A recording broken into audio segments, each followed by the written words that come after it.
get to the good stuff here. Eagles running back Saquon Barkley will celebrate his 28th birthday Sunday while playing in his first career Super Bowl.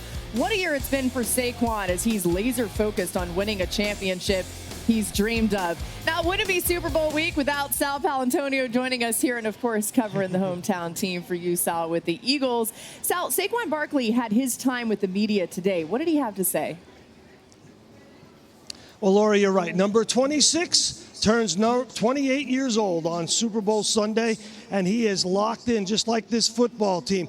Nick Sirianni said, with us back on the football field right now, our goal is how do we eliminate distractions and continue to get better. I feel like our guys are locked in, and nobody is locked in more than number 26 Saquon Barkley. Here he is talking about setting down his legacy and winning Super Bowl 59. I don't think there's anything better. That's the most important thing is win a Super Bowl. And you put yourself in football royalty for the rest of your life. So I know it'll make my family proud, it'll make my father proud. And then when you look at all the things you want to accomplish as a football player since you're a little kid, I think you ask anybody, well, majority of people, their goal would be winning a Super Bowl. So we're here, we have the opportunity, and we just got to try to take advantage of it. I love what Swagu said in the introduction. The Super Bowl is the biggest communion of sports in the world. But before you get your communion, you got to have that baptism of fire of practice. And that's what the Eagles are doing right now on the football field at the Saints facility. They're practicing one more day here at the facility. Then they come back to the hotel, film study, and we'll see how Jalen Carter's doing. He's an important piece of that defensive puzzle, defensive tackle position. He's been ill the last 2 days, and we'll get an update later on SportsCenter on Jalen Carter. Baptism by fire. I love it, baby. Come on.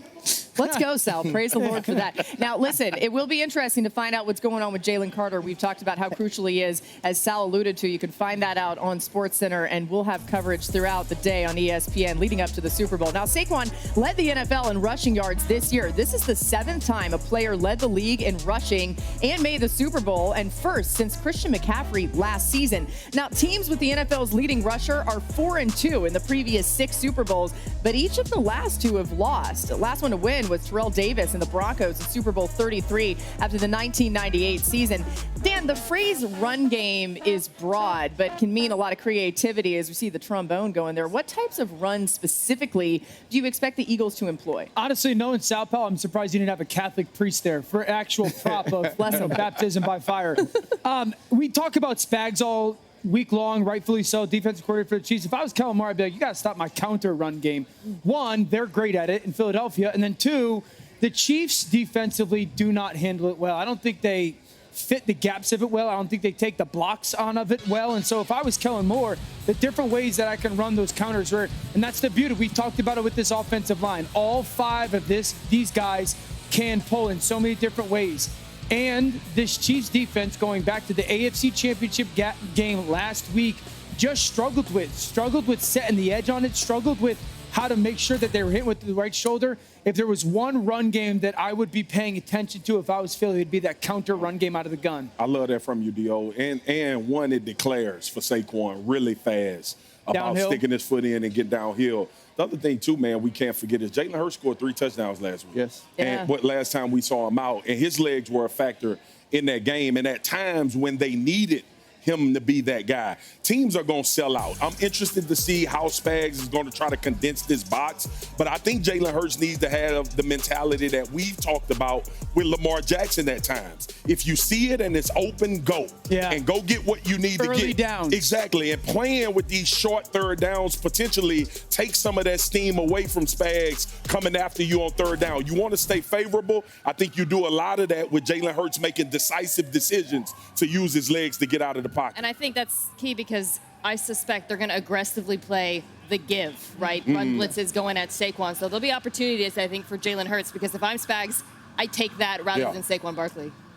Yeah, I think the huge thing is, right, who wins on the early downs. And I'm not talking about who can win between Spags and Kellen Moore, but which player wins his one-on-one matchups? When you look at this front of the Philadelphia Eagles, they're banged up in the middle of the offensive line. Yeah. Can Chris Jones, can Pennell on early downs take advantage of that? Because if you can get Jalen Hurts and the Philadelphia Eagles behind the sticks, and now you can bring pressure if you're Steve Spagnuolo, it's not about necessarily it getting there or coming free. It's about creating one-on-ones for your best pass rushers, and that's what we've seen throughout the season, whether it be simulated pressures or zone pressures, and now you have eyes on Jalen Hurts. I had a question for you guys. I guess the weakness of Philly's offensive line, pass protection, would be Cam Jurgens. Yep. We've seen Chris move outside at times.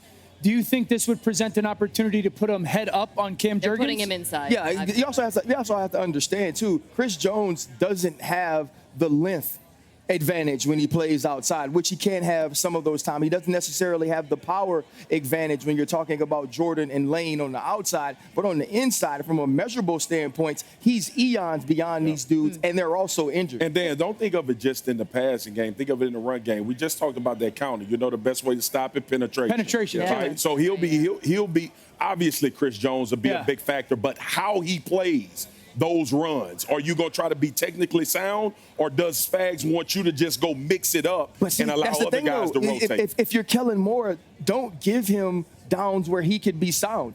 Make everyone make decisions when they're playing blocks, when they're playing the mesh point, because if you can do that, now you take people out of the run game. I want to go back to something you talked about, which is the simulated pressures. And we talk about how do you create one-on-ones, maybe not even for Chris Jones, because you're rarely going to get those, but just generally, I think that could be massive in this game, because when you're facing this Eagles offensive line, from a pressure perspective, one, you do want to create matchups on the inside, and the other thing you have to do that's so important is take away the first read. Yeah. Jalen Hurts, if that ball comes out quickly against pressure, it's usually on the money. On the money, But something you have seen in the postseason and the regular season is whether it's Washington mugging their linebackers, the Rams showing an overload and then dropping the edge. If something's clouding his throwing window, he's holding on to the football. Yeah. And if he's holding on to the football, that's usually when bad things happen. So Sims with zone behind it, not Sims with man. Yeah, 100%. Sims with zone pressures. There's zero chance, I think, that they send a lot of man pressures in this. Yeah, Hurts ranks 16th in the league in QBR when he's under pressure this season. He ranks 4th in QBR when he's not under pressure. Just for reference point there, how different that is. As Adam Schefter jumps in with us, Shefty, NFL honors tonight. What should we be watching for? Well, our big decision here between Josh Allen and Lamar Jackson for the NFL's most valuable player. The award will be announced tonight. We'll see who wins it. Both players clearly have an argument. Don't know which guy will wind up winning it, but Lamar Jackson looking to repeat after Josh Allen had just a tremendous season for the Buffalo Bills.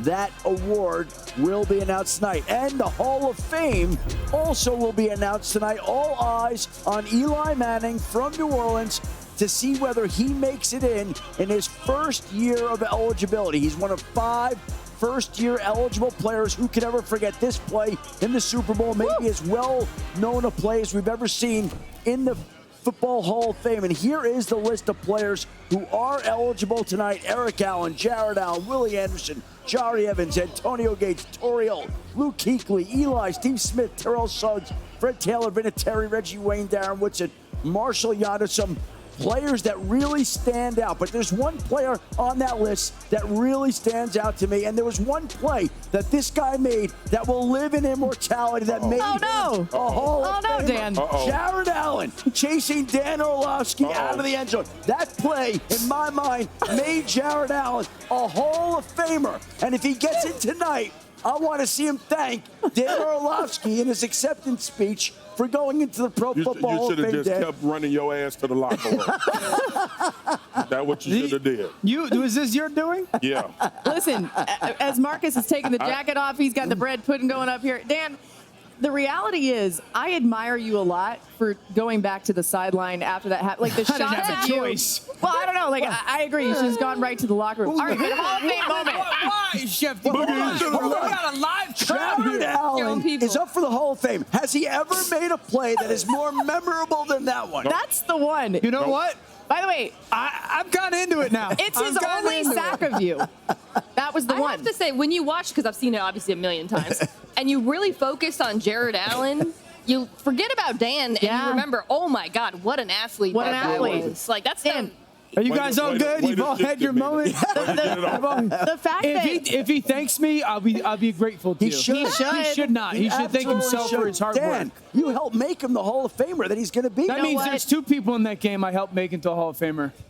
Calvin Johnson? No big deal. And Sean. Dan. No big deal. Listen, it's an incredible example of excellent athleticism against lesser athleticism I that could have worked out threw really it well. up near the goalpost, too. Will you shut your ugly ass up? I don't want this to end because it's so good, but we are going to move on to the Dan next knows how thing. to send people to the Hall of Hey, Fame. Dan. Blue 52, throw it up. That's what he did. All right, let's dive back into Sunday's action. Poor Dan. Dan's sweating now. Looking for a guy that we've been deserved it. talking about on Monday that might not be on people's radar. Okay, an unsung hero, Dan. Who should we be looking out for? Noah Gray. Oh, I love that. One, this has become very much so a 12 personnel, which is 1 back, 2 tight end offense. Obviously, Philadelphia is going to be paying attention plenty to Travis Kelce. I think Noah Gray's a really good option for them. Also, if they can create some matchups, whether man or zone versus him versus Reed Blankenship, I think advantage Kansas City. I'm going to say Noah Gray. I'm going Chauncey Gardner-Johnson. And I know a lot of people know Good this one. name, but I really believe that he needs to be a ball hawk, but more importantly, protect his guys. And when you look at the way he plays with a physicality, a demeanor, we talk about the culture in Philadelphia. It's no coincidence that this team has had a tremendous amount of success when he's been their safety. And in the secondary, I think he brings a level of confidence that is going to exude itself in this football game. Mine is Milton Williams, who's about to get paid, by the way, he this is. So many dollars. offseason. If the Chiefs double Jalen Carter, there'll be moments where they don't, but there'll be moments where they do. That means Milton Williams has a 1-on-1 against Mike Caliendo, who is Joe Thuney's fill-in in the offensive line. That is a matchup I like for Milton Williams. Would not be surprised if he's incredibly disruptive in this He game. has had a phenomenal How many year. times have we seen a great player get to a game like this and deliver a play that he's been waiting his entire career Yeah, to good make? point. And we haven't seen it Love yet this. postseason from DeAndre Hopkins. I can totally see on Sunday DeAndre Hopkins scoring a touchdown, making his mark in the Super Bowl, validating the Chiefs' acquisition of him. We've been waiting for him to make a play. Wouldn't surprise me if it happened Sunday. I love that, Adam. One of my favorite stories this week was DeAndre Hopkins speaking to the media about the mink coat that his father left for him to wear either at the Super Bowl or at his wedding. And he got emotional talking about it. That's It's sick. just incredible. Special guy. See his story, and he doesn't hold back the emotions, how grateful he is to be here. Really, really cool. He's a great dude. Yeah.